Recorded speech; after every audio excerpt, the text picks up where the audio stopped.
Ay, breaking news po. Nako, kuryente. Malapit na pong mailibre. No, eto na po. Eto lang po yatang politiko na si Senator Marcoleta, sa pagkakaalam ko yung kung ano yung promise campaign niya, talagang hina-highlights niya kahit sa kalagitnaan ng flood control investigation at sa iba pang mga investigasyon, hina-highlights niya po ang kapakanan ng mamamayan. Tulad na ng libreng kuryente. Aba, napakaganda nito. Dito magsisimula umasenso ang bansang Pilipinas pag nailibre niya ang kuryente, yung sinasabing kilowatt hour na pamantayan at no sa 2,000 pababa, no? Yun ang pinagpipilian No, pag ito natupad po, no, giginhawa po ang buhay ng mga tao sa Pilipinas. Tapos masusugpo pa yung korupsyon, pati health aasikasuhin, pati yung turismo, lahat po aangat ang ekonomiya. Sa ganung paraan po, lahat po ng tao giginhawa. Isipin mo isang tao lang ang nagmamanage ng lahat. Si Rodante, Senator Marcoleta. Kaya ba ito ginawa? Yung mga matatanda doon sa Senado na tumanda na, gumurang na, paulit-ulit na naging senador. Tanong ko sa inyo, naging mabisa ba kayo sa mga nakaraang taon nyo? Hindi. Kasi kung nabisa kayo, inuna nyo korupsyon noong paman. Diba? Puro kayo patapad ng batas. Puro kayo, ito batas namin, ito batas namin. Yan yung batas nyo. Bakit? Sinunod ba? Nangyari ba? Ito kay Senator Marcoleta, yung kuryente, may mga inahin siya na hindi nangyayari, na dapat pala sinusunod. At sabi din ni Ralph Recto, no, pakinggan po natin ito. Napakataas. Baka sumang-ayon naman po kayo. Ang akin pong naisip, nakita ko po kasi yung napakataas po na presyo ng kuryente sa ating bansa.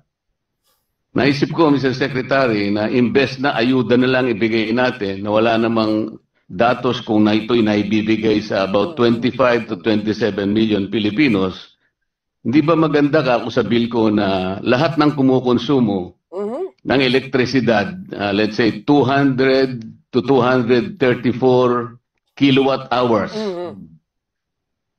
ilibre na po natin yun. Okay. Kasi po, pag kinuwenta ninyo yun, that will only be 120 billion pesos. Oo. Ba't parang hindi sumasang-ayon yung nasa katabi niya? Bakit parang ayaw nila? No? Pansin ko lang, parang nakasimangot. Kasi kung pabor siya, dapat ngingiti siya, di ba? Napansin ko lang naman. Makakatipid pa po tayo ng about 74 billion. Ito sigurado pong nasa kanila, direkta na nating may bibigay. Kesa naman sa kolektahin po natin, pagkatapos ipamimigay bilang ayuda, wala namang guidelines. Libre. Hindi po ba practical yun? Yeah. Ang pagkaalam ko, meron pong data ang DSWD kung ilan yung natutulungan ng 4Bs. Yung 4Ps po, walang masyadong problema doon. Correct. Sapagkat conditional po yun. Correct. At yan po merong guidelines. Correct. Pero pagka yung MAIP na po, yung AIX, yung TUPAD, lalo na po yung AKAP, talaga pong wala na yun. Yung pagkaalam ko, may data yan, ang 4Ps. No? Alam mo, magaling niya si Ralph Recto Magaling niya, pero pagkausap si Senator Rodante Marcoleta, parang naging estudyante.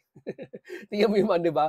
Parang alam mo pagkausap mo si Senator Rodante Marcoleta, kahit sa personal, nakakausap ko, talaga napapatameme ako Na-amaze ako sa mga niya Akala niyo lang sa personal ganito, pero pala joke to sa personal. Saka makikita mo talaga yung seryoso siya, talaga igagalang siya. Makita mo lang siya, gagalang mo na kahit di mo pa masyadong kilala. Saka ito, susundin mo talaga siya kahit anong sinabi mo, talagang parang ma-amaze ka. Ang pagkaalam ko, kung talagang titignan nila na mabuti, meron din data ang DSWD sa AIX. So, meron pong data sa papel, pero pag nagtanong po kayo on the ground, sapagkat lalong-lalo na po nung panahon ng eleksyon na po, yung isa parang inaantok tingnan mo. Pinipigilan lang niya. Ako'y nagtatanong, talagang sinusuyod ko, kung minsan po ginagano niya lang hindi siya interesado. Ang audience is about 40,000 to 50,000 people.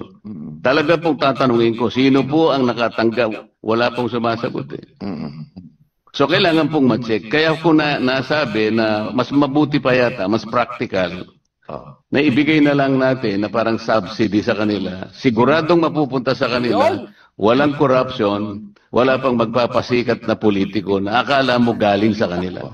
Naku po, sino lang ba nagpapasikat na politiko na akala mo galing sa kanila? Dito, bukod sa mga ibang mga distrito o sa lungsod, mayroon talagang isang bonjing na nagpapasikat. Ha? Yung tambonjing na nagpapasikat, yung crocodile. Ha? Akala mo pera mo yung pera ng bayan pinamimigay. 5,000 cash! Makapag-gano'n ng eleksyon, ang sarap sungal-ngalin eh. Di ba? Ito lang, bakit nakakagalit? Walang masama, namimigay siya ng pera eh.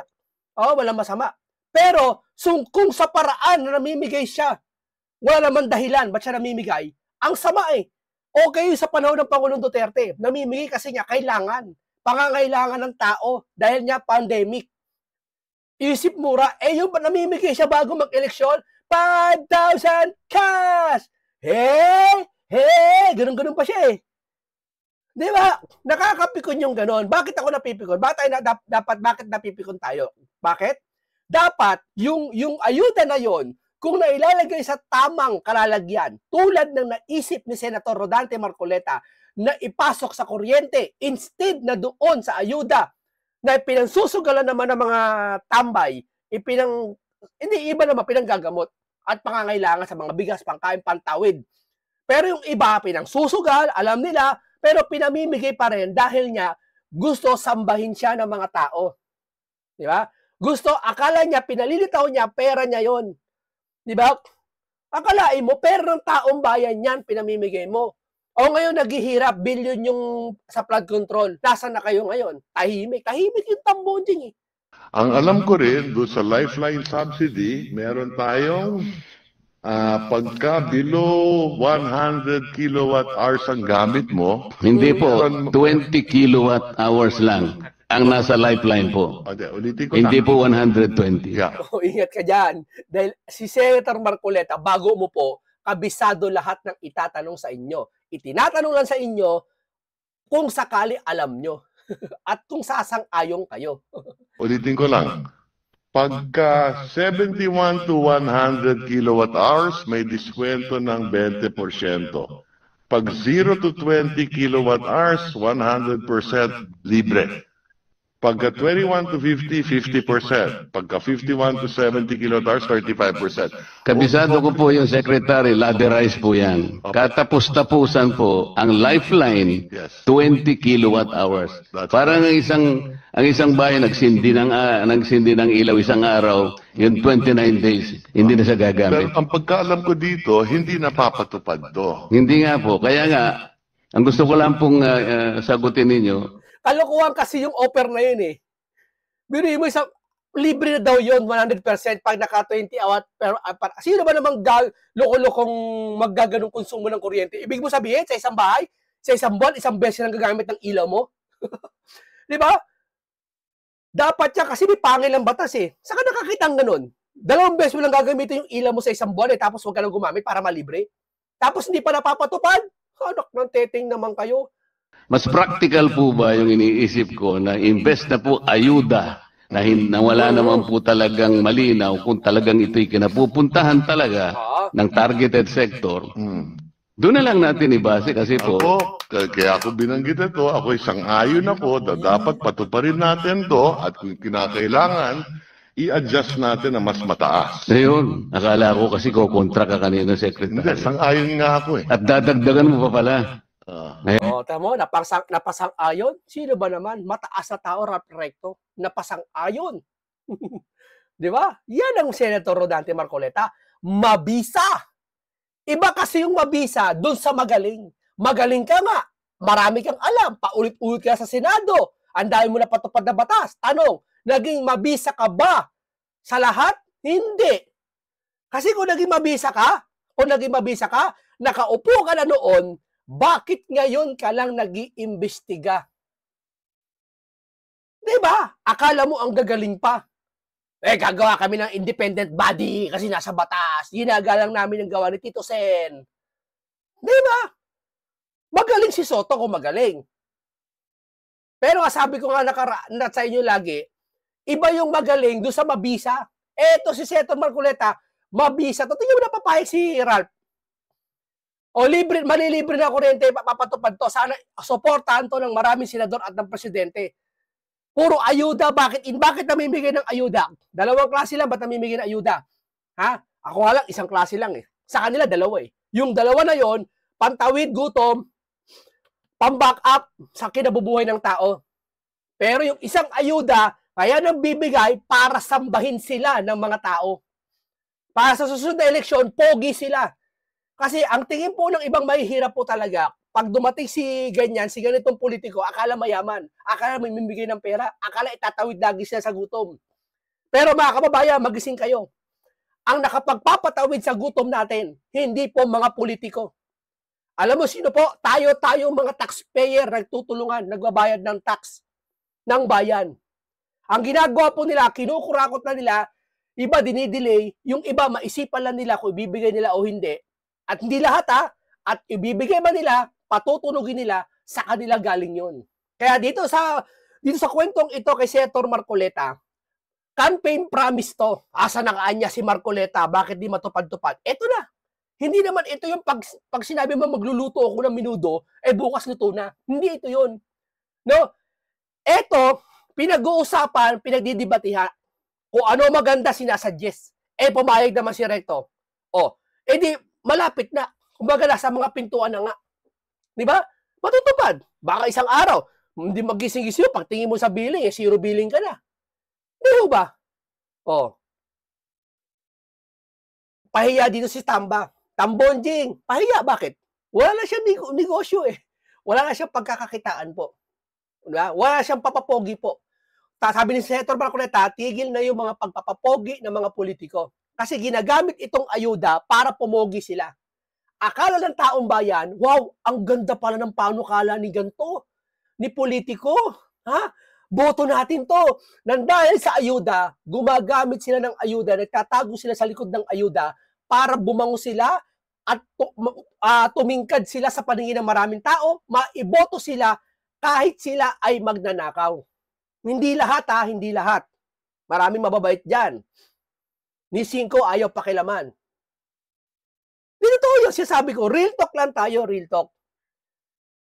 Sirang-sira ka na sa taong bayan, sir. Sira na ako? Oo. Sir, sirang-sira ka na. Kasi si nagsalita di magbigay ka ng ayuda. Wala akong pera. Di pera ng gobyerno gamitin mo. Magbigay ka ng ayuda para pumogi ka sa kanila.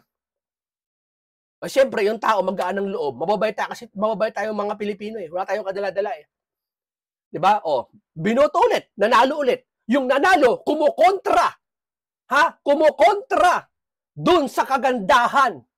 Ikagaganda ng mga taong bayan. Totoo hindi? Pag pinatupad niya, sabihin ko kontra isa, hindi niya ganyan, hindi ganyan. Huwag na imbestigahan sa Davao. Baka sa Maynila, iniimbestigahan sa Davao. Pinapatawag yung isa na may sakit sa puso kuno, nasa Amerika, wag daw parang pinipigilan niya. Diba? Kakausapin na naman biglang nagkasakit. Yung wala pang ayuda, ay wala pang investigasyon sa flood control, lakas ng loob, malakas pa sa kalabaw. Diba? Malakas pa sa kalabaw. Yung tirahin si Sarah, malakas pa sa dinosaur Yung ngayon iniimbestigahan ng flood control, nagkasakit bigla, pumunta Amerika. Diba? Ka.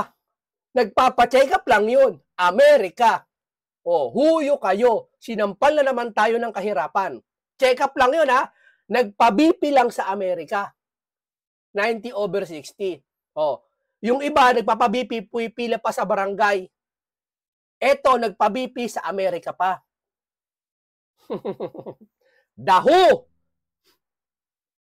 Eto, tuloy tayo sa kuryente. Galing mo, Senator Marcoleta. Yan. Dahil ang mga tao ay naglo-look up sa inyo, sabi nga po nila, Ito yung interview dati ni Maharlika kay Senator Rodante Marcoleta na campaign promise. Paulit-ulit niya siya sabi gusto niya mailibre.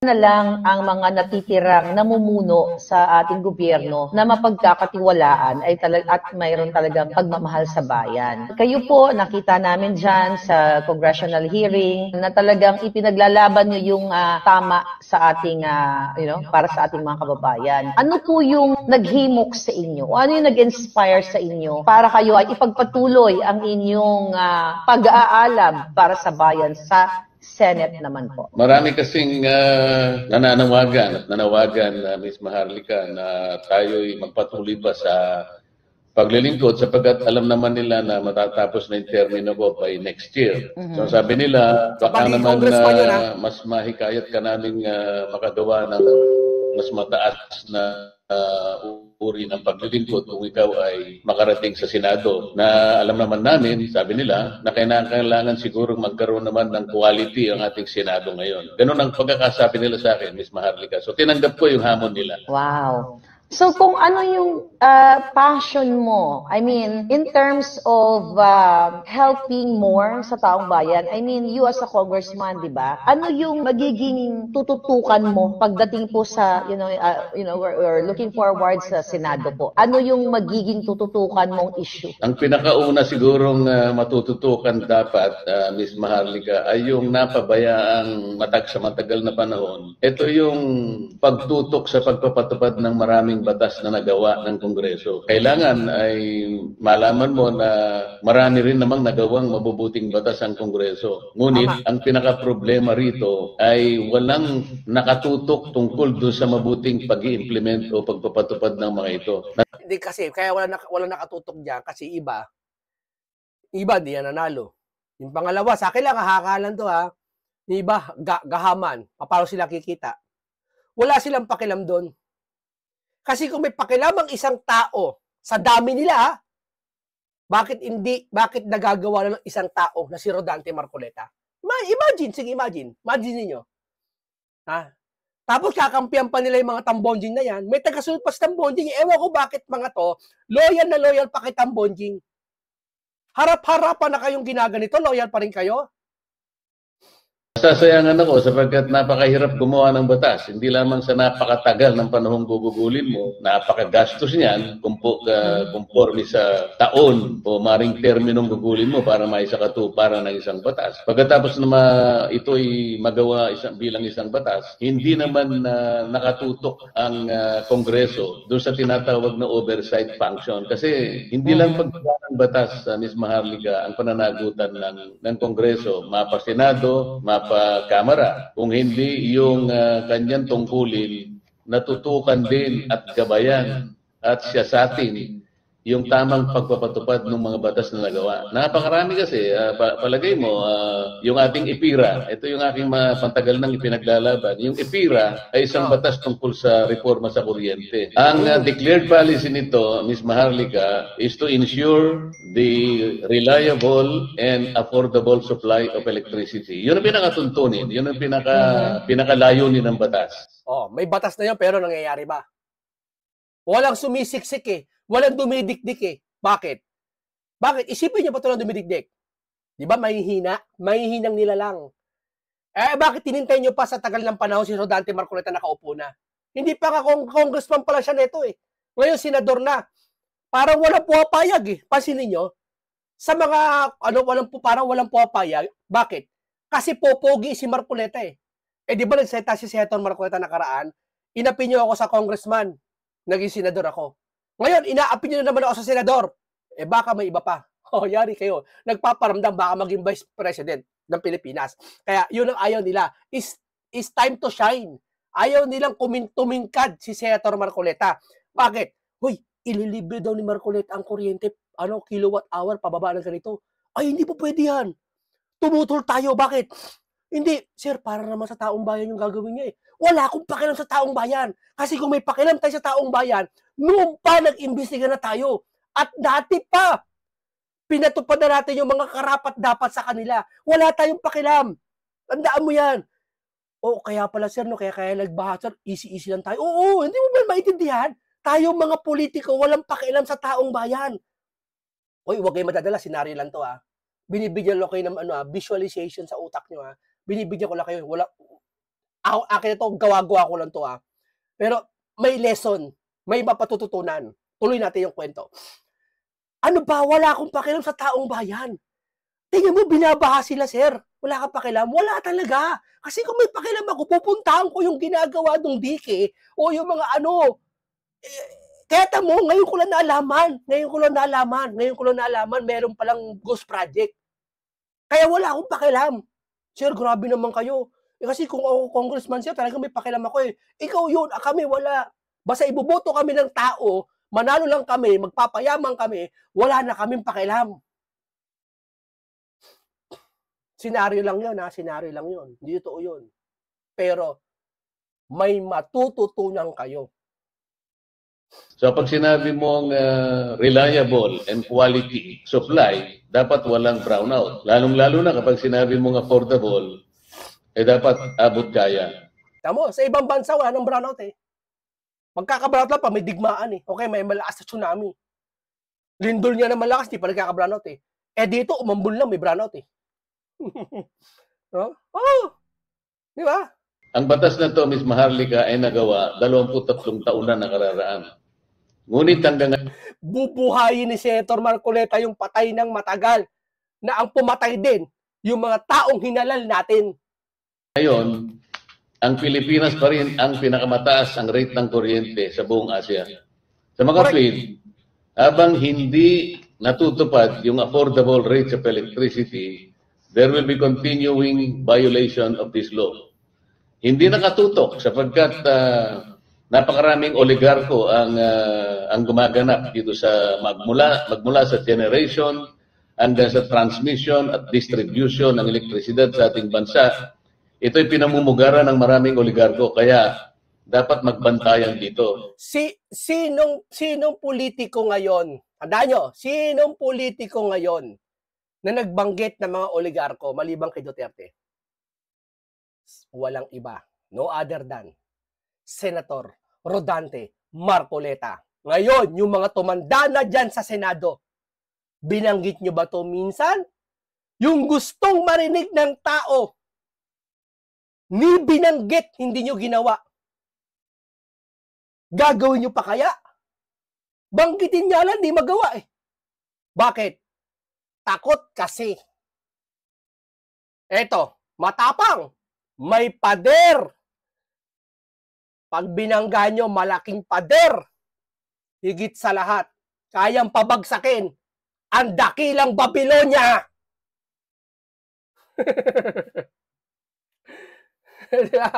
Hindi, totoo lang. Ano lang yun? Style lang yun, style.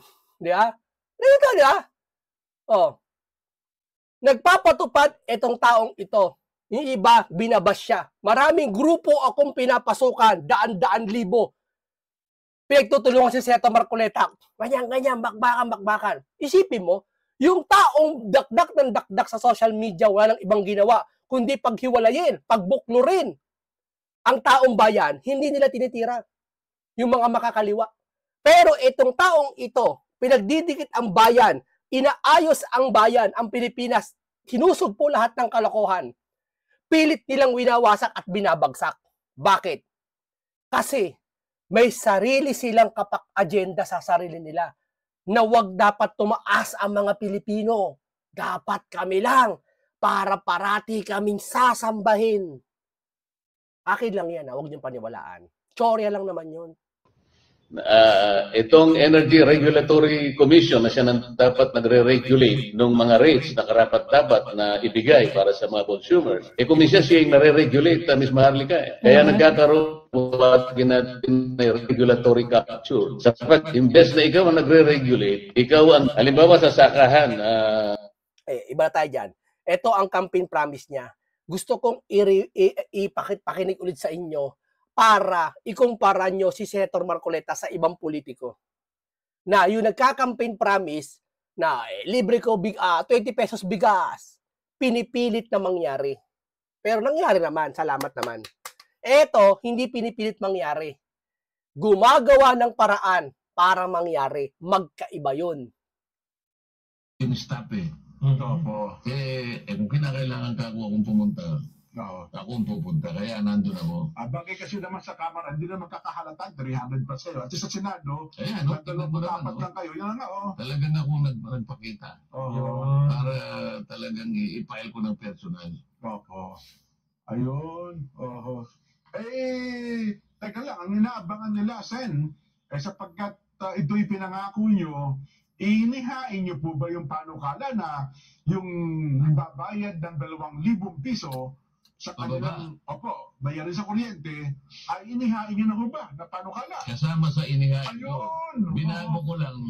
Binago ko lang sapagkat naisip ko ng bandang huli. Opo. Kapag ang nilagay ko sa batas ay talagang 2,000 pesos lang, baka mamaya biglang sumikat yung presyo. Baka ma-dilute yung 2,000. Halimbawa, Matalino talaga. ang basihan kasi noon, inano ko lang sa palagay mo sa rate ng Meralco, 11 to 12 pesos per kilowatt hour, Nelson, ano? So, 10 pesos kamo na lang. Kaya kapag kasi ay kumukonsumo ng 200 kilowatt hours times 10 pesos, yun ang 2,000. Kaya lang, sa Meralco yun. Paano yun sa mga electric cooperative na kumisan 17, 18, 19 pesos? Tama kayo, O sabi ko, kung kailan tumataas yung rate niya, nadadilute yung 2,000. Kaya ang ginawa ko finally doon sa batas, hindi yung 2,000 ang nilagay ko, yung number ng kilowatt hours. So per kilowatt hour ng basihan, hindi na yung... Nilagay ko ron na kapag yung kanyang nakonsumo ay 135 kilowatt hours pababa. Ito na yung dati pa to. Ngayon, natutupad na. Nangyayari na. Doon kay Recto sa pinag-uusapan niya na kanina. Kasi, kung halimbawa, nandun siya sa Mindoro, taga Mindoro siya. Naku, mahal Ang doon. singilan doon, 19 pesos. Mahal doon. Subukan mo ang i-multiply yung 19 pesos sa 135. Yan. Para makita natin, Nelson. Yan. Para maintindihan nila kung bakit ginawa ko invest na 2,000. Bagamat dun sa aking explanatory note, sinabi ko ron, humigit kumulang 2,000. Pero mabuti pa niliwanag niyo, sana, nakakala atras tayo sa naging panukala, naging pangako na niyo Hindi, dun sa explanatory note, nandun yung 2,000. Ayun, Pero dun sa batas, nilagay ko na lang 135. Kasi kung mataas yung rate, kapag nilagay mo lang yung 2,000, abay, malulugi. Malulugi. Tingnan mo, magkano? 2,000? Hindi po. Hindi. 135 kilowatt hours times 19 pesos. 19 pesos. 2,560. Ibig sabihin pa, yung 2,500 masasali. Ayun. So, hindi na... Matalino talaga si Marcoleta. Walang katulad to sa inyo Tapos si Isa dyan Kala mo kung sino. Diba? Makapagsalita. Yung isang broadcaster dyan. Yung nakasalamin. Ayaw tantanan si Marcoleta. Diba? Wala lang akong panahon sa'yo Yung panahon, debate, di siya mananalo sa akin try niya ako. Try niya akong debate. Hindi ka mananalo sa akin. Anong edad mo? 60 plus? Ha? 30 plus lang ako, Brad. Baka sa reasoning, hindi ka manalo sa akin. Baka sa reasoning, hindi siya manalo sa akin. Hindi porket ikaw, matanda ka na dyan sa pag-a-announce dyan. Ginagalang ko mga journalist, mga broadcaster. Siya idol ko kasi dati. Ayaw tantanan si Senator Marcoleta. Kahit ako lang itapat sa'yo, Brad Debate lang, Debate lang. Hindi ka mananalo sa akin Tsak ko yan sa'yo. Tsak ko talaga sa'yo yan. Biblia lang, kabisado na Eto, baka isang verse lang na ito, i-google pa Try mo. Sa reasoning. Sige, pati history. Sige. Partida, bibigyan kita ng equipment. Tablet, lahat. Diyan mamit ka, referensya. Ako wala akong gagamitin. Ito lang. Camera lang. Patutunayan ko sa'yo na mahina ka nila lang. At hindi lang yan. Lahat ng sasabihin ko, naka-rhymes. Papartidahan kita. Fix sa 2,000 pesos. Kasi ako 2,000 na inano mo, Nagamit. bigla niyang tinaas yung bigla niyang tinaas yung rate. Halimbawa, Bayad, halimbawa sa Mindoro, ginawa niyang 25. Ako, Paano, yung 2,000, biglang bumaba yung 2,000? Ayun nga. Aha. Oh. Kaya 135 na lang sapagkat doon mapipreserve mo ngayon yung espiritu na sinasabi ko Ayun. na at least 2,000 pesos pababa. Yun. Hindi lamang yun. Dalawa yung magkakambal yung bill na yun. Opo. Isa lamang yun. Yung pangalawa, sinasabi ko ron na yung sale ng electricity, tatanggalin yung 12% VAT. Ayun, oo. O, pumasok din yun. Instant po yun. Pag wala ng 12%. Ayun, talagang lahat mabe-benefit Oo. doon. Talagang sa ayaw mo at sa gusto, bababa ang presyo ng kuryente. Hindi lamang sa mga household, Opo. pati sa mga commercial at saka sa mga industrial consumers. Lahat ng business mababa kuryente. Oo. Malilibre iba. Malaking bagay po to. Imbis na pangkain ni magulang, pangkain ni bunso, ni pamilya, mapupunta lang sa kuryente, di ba? Ngayon hindi. Pababawas na. Giginhawa ka. Ibang magulang, di ba, pamasahe ng anak, tinitipid pa eh. Pero ito, hindi ka magtitipid. Yung anak mo malulusog lalo. Imbis na dati, hindi siya nakakain ng sopas na may sandwich. Ngayon, makakain na siya, may burger pa. Hindi, malaking bagay. Dati, jeep lang sasakyan niya. O ngayon, anak, late ka na. Magmotor ka na yung online. Ayoko banggitin. Yung online, online, pahatid ka na. Di ba? Laking bagay. Hindi lang yan, mag-isip pa kayo. Pagkain, resources, lahat mo. Pag yung kuryente mo, malibre. Ang gagawin nito, magtitipid ka pa. Ay, magtitipid ako para kung mayaman ka o may pera ka, huwag ka magtipid, bahala ka. Pero kung halimbawa, katulad naman iba dyan, na mahirap lang, oy, kumukonsumo lang ako ganito, titipid ako lalo para makalibre ako. Kasi pag nalampasan ko yung batas na yung kilowatt ba, 134 kilowatt per hour, libre pa baba. Pag nalagpasan ko yon, hindi na ako libre. Ang gagawin ko, magtitipid ako para malibre ako. Oh, hindi na libre ka pa. Pero kung halimbawa, mainit naman ang panahon, nag-aircon ka, huwag ka magtitipid. Di ba? Basta nasa sa'yo kung malilibre ka o hindi. At least may ganung batas. Kesa wala. Gumurang na. Yung iba, hindi naisip yan. Puro ayuda.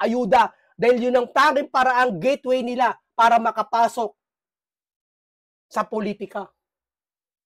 Di ba? Oh, maraming salamat, Senator Marcoleta. Mabuhay po kayong lahat.